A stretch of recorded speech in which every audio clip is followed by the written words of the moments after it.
We often see erectile dysfunction as a performance issue, a sign of weakness, a moment of failure, something to fix quickly and forget.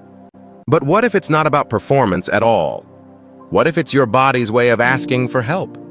A message that something deeper needs attention.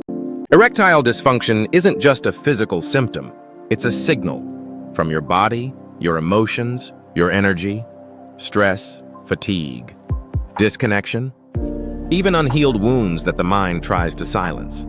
When you slow down and truly listen, you begin to understand healing isn't just about restoring function. It's about restoring wholeness. Because your body isn't betraying you, it's trying to reach you. Erectile dysfunction isn't a failure. It's a reminder to pause, to look deeper at what we often neglect, to reconnect, rebalance, and heal from the inside out.